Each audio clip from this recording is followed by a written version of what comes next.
My son gave me the pen to sign papers that would strip me of everything. But he had no idea that signature was the weapon that would cause his ruin.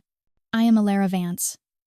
And at the age of 75, people often assume that your game of chess is over. My son, Leo, and his wife, Isabella, certainly believed so.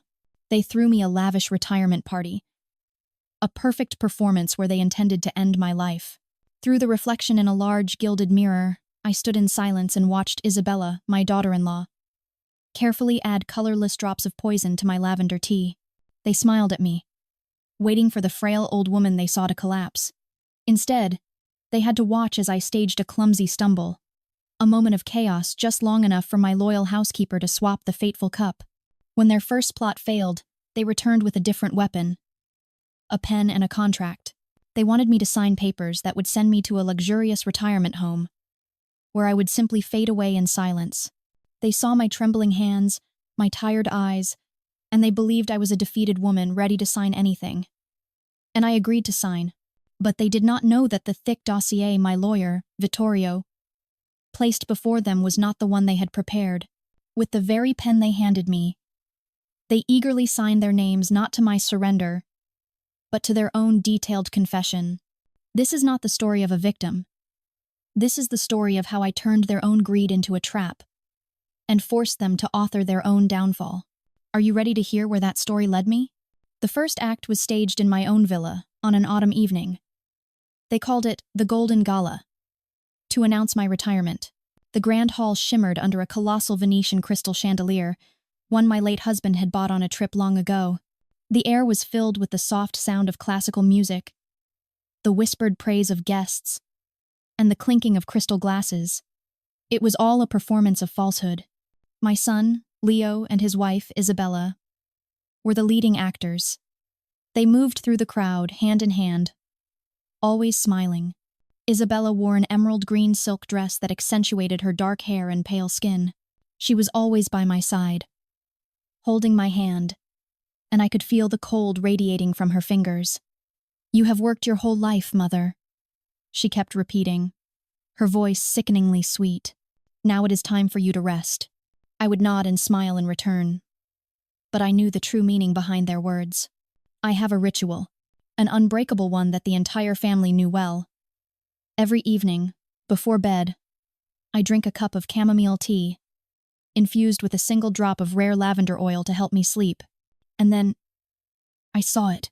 I was speaking with an old friend when my eyes drifted towards the large gilded mirror at the end of the hall. It is a family heirloom, a silent witness to generations. The mirror reflects everything, including the hidden corners. And in one of those corners, I saw Isabella.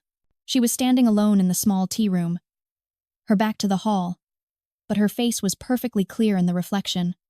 Her expression was tense, focused. With an unhesitating hand, she opened a small vial and carefully added drops of a clear liquid into the Limoges porcelain teacup that had been prepared for me. 1, 2, 3 drops. A colorless, odorless substance capable of inducing sudden heart failure in the elderly. A perfect death, leaving no trace. A cold dread ran down my spine, but it was not fear. Absolutely not. It was a brutal clarity. My love for my son, the love I had nurtured for so many years, died in that very moment, in the reflection in the mirror. I did not scream. I did not confront her. Harming an innocent was not an option. Instead, I looked towards my loyal housekeeper, Maria, who was standing in the distance. 40 years of service in this house had created an unspoken understanding between us. I looked at her. A glance. A discreet nod. Maria understood immediately. She had been briefed for a situation just like this one. Then I turned back and began to walk towards the tea table where Isabella had just placed the fateful cup. I moved with the slowness of my age, a weakness they always assumed. When I was just a few steps away, I pretended to stumble, my foot catching lightly on the edge of the Persian rug. My hand accidentally swung out, hitting the silver tray of pastries beside it. There was a sharp clatter of silver hitting marble. Cream, strawberries, and crumbs scattered across the floor. It was a minor commotion, just enough to draw everyone's attention. "Oh, Elara!" Are you all right? People rushed over. Leo and Isabella hurried to my side, their faces a mask of genuine concern. But for a split second, before they could hide it, I saw the flash of annoyance in their eyes over the interruption.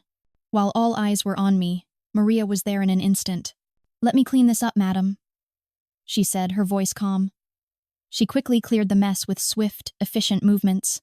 Under the guise of cleaning, she discreetly swapped the poisoned cup with an identical, harmless one that had been prepared in advance. The poisoned cup was placed on the tray with the broken pastries and carried away as just part of the mess. It all happened in less than 5 seconds. Perfect. When things had settled down, I sat in an armchair. I placed a hand on my chest, letting out a breath as if I were still shaken. I gave Isabella a faint smile. "Thank you, dear. I must be a bit tired. May I have my tea?" She handed me the teacup. The smile was back on her lips. A smile of anticipation. I saw Leo's jaw clench as he stood behind his wife. They both stared at me without blinking. They were waiting for my heart to skip a beat, waiting for me to clutch my chest, waiting for me to collapse. I slowly brought the teacup to my lips.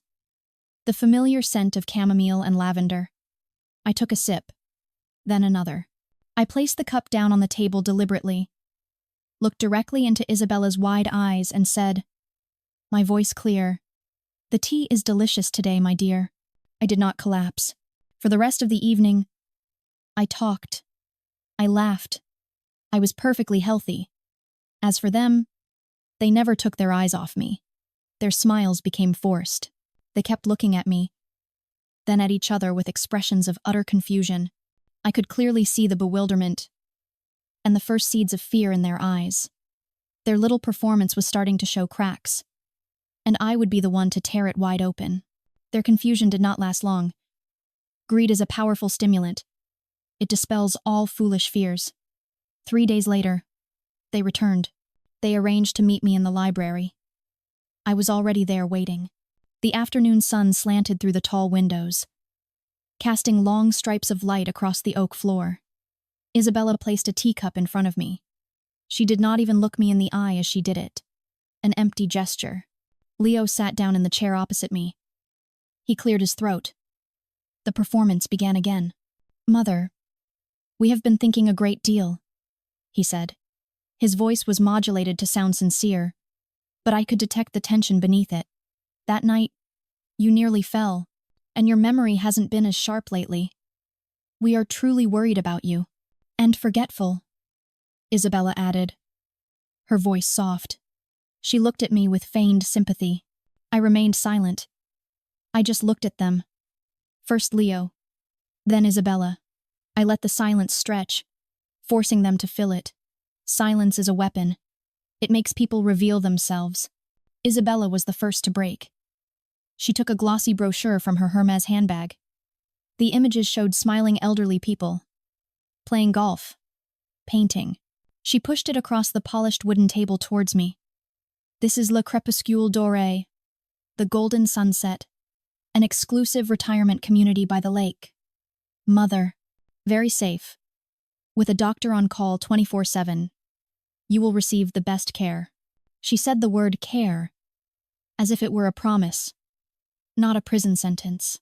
Then Leo placed another file on the table. Thicker, heavier, more important. "And this," he said, lowering his voice as if sharing a secret, "is the power of attorney paperwork. It is just a formality, you understand? To make it easier for us to handle everything for you. To protect you and the family's assets from those with bad intentions. Protect me from those with bad intentions." I almost laughed. The ones with bad intentions were sitting right in front of me. I looked at my son's face. The face I had once loved, had once been so proud of. I searched for something familiar, a trace of the innocent boy he used to be. There was nothing left. I only saw a stranger, a weak man being controlled by his wife and his own greed. I did not feel pain. I just felt a cold emptiness. The love for my son had died the night I saw Isabella's hand holding the vial of poison. Now, there was only calculation. I had to act. I let my shoulders slump a little, a gesture of fatigue. I sighed. A long, heavy breath. I do not know. This is all so sudden. Isabella immediately took my hand. We know, Mother. But this is what is best for you. Please, think about it. For us. For yourself. I nodded, pretending to be frail and convinced. I pulled my hand from hers. All right, I will think about it. They were satisfied. Their faces relaxed. They had achieved their goal. When they left, I walked them to the door, offering a tired, resigned smile. The moment the heavy oak door clicked shut, my smile vanished. My expression turned to ice. I turned around and walked straight to the old-fashioned telephone on the desk.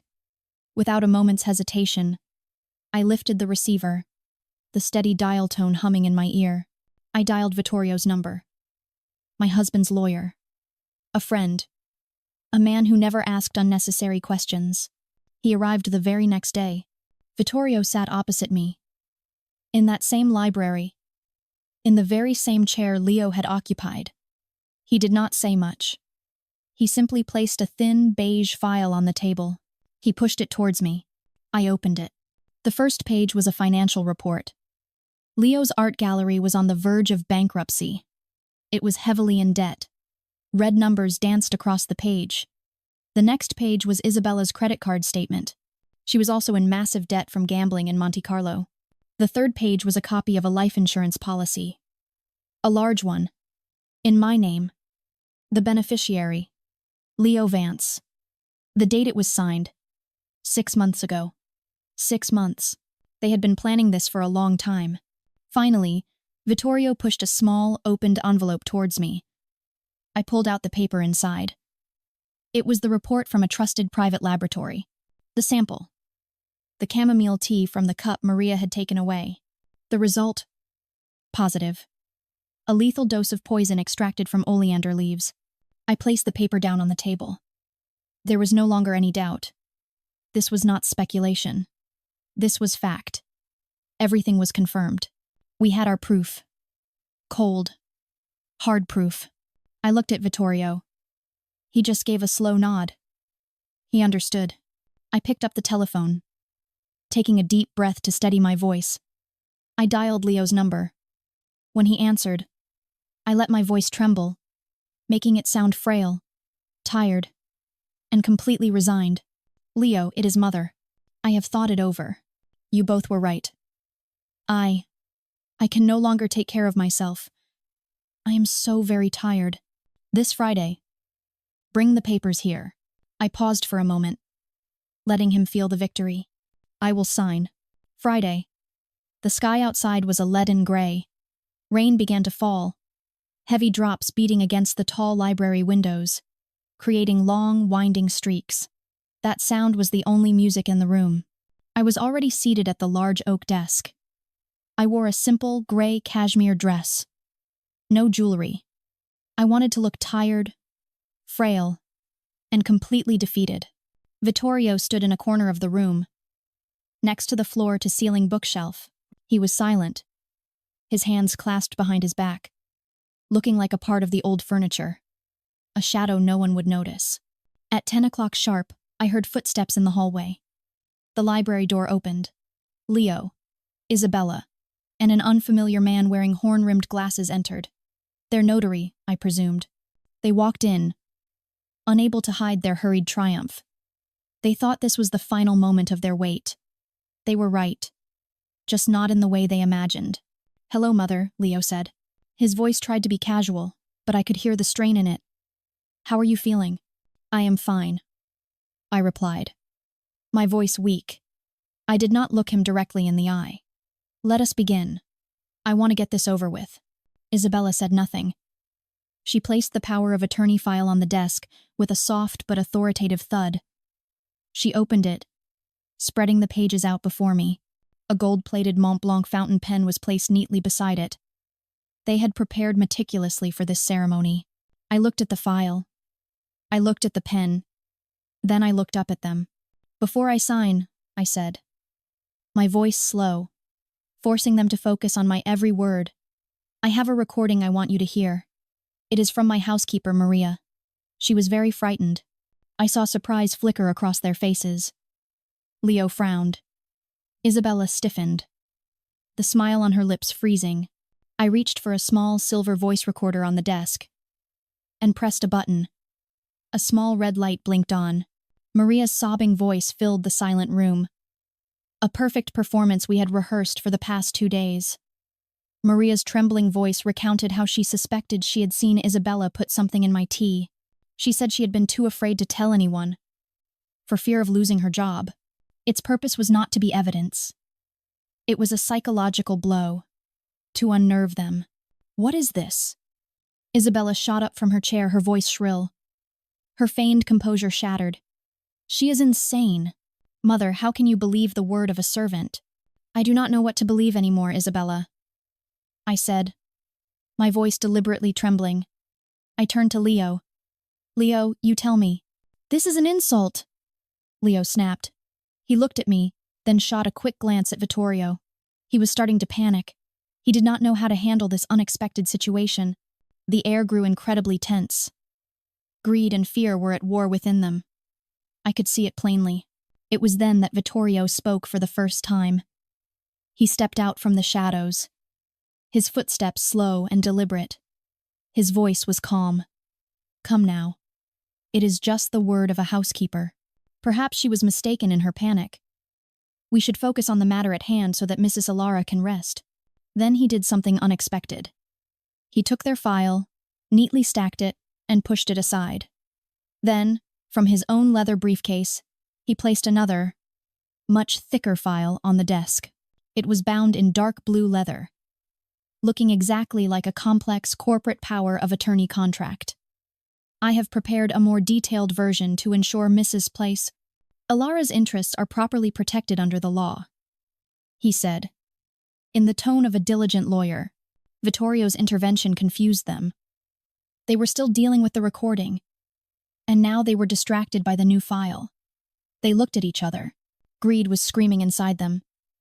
They just wanted to finish everything quickly, before I could change my mind because of what Maria had said. All right, Leo said, sounding irritated and impatient. Where do we sign? Vittorio flipped directly to the last page. A page with only blank lines for signatures, with the notary's section below. He pushed it towards them. They did not read a single word from the preceding pages. They only saw the final page, the page of their victory. They took the pen. Leo signed first, his handwriting shaky with haste, almost a scribble. Then came Isabella. She signed her name with a decisive flourish. When the pen was set down, their notary quickly took out his stamp and pressed it onto the paper. Done. A silence fell over the room. I could see their chests rising and falling.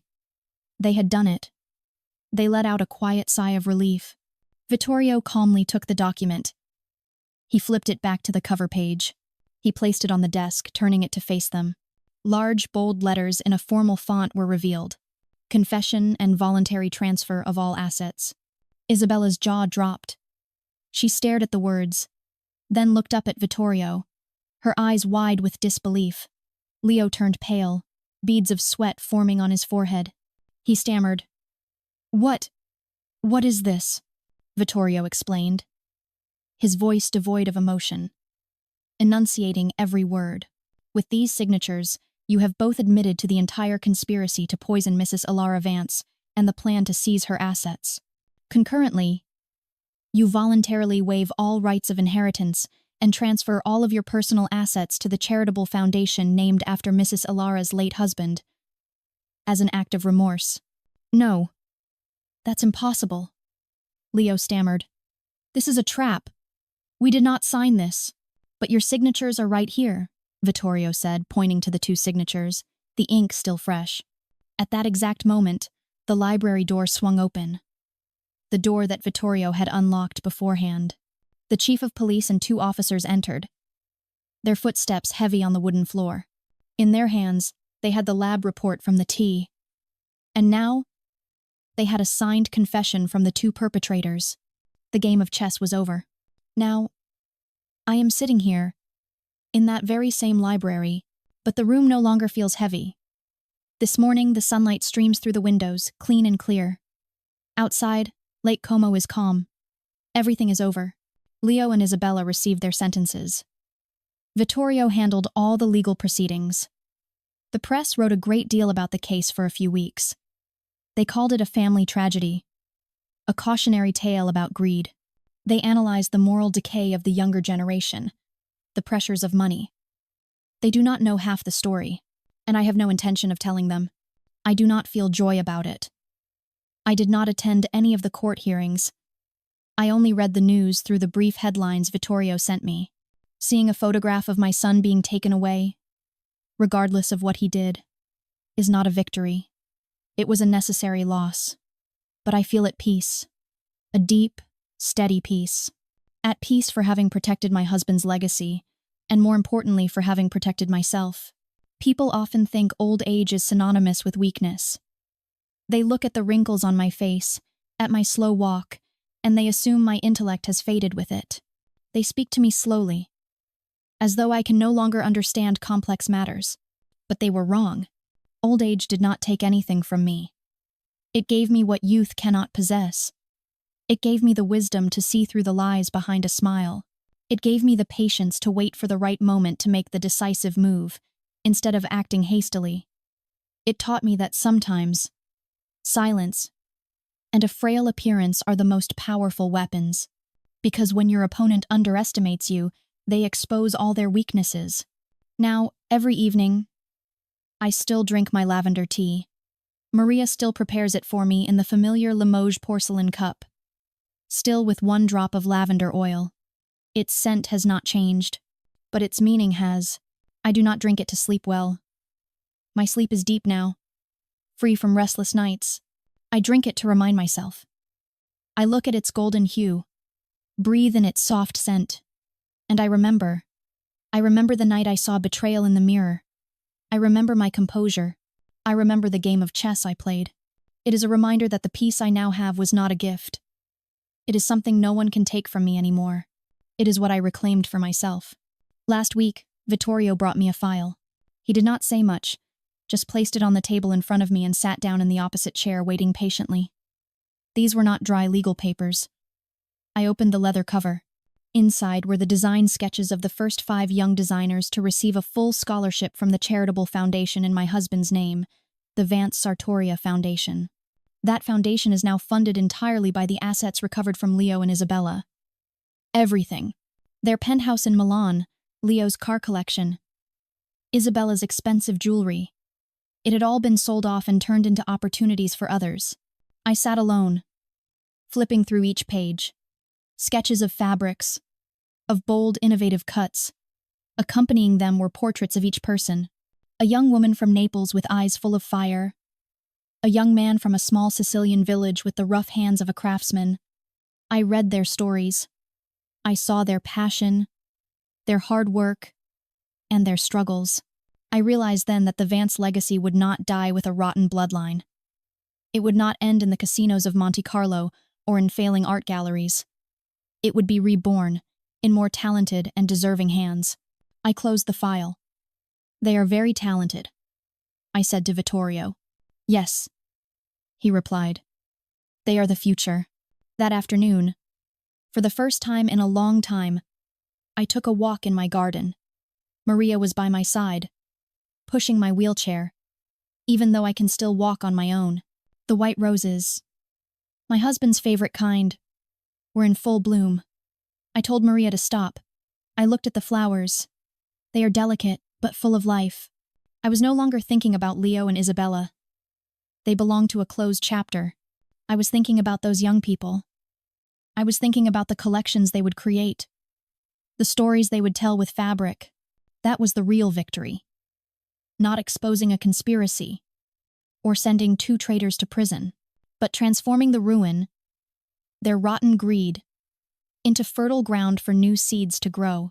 My family's legacy continues. But now, it is no longer bound by the Vance name. It was free. And so was I.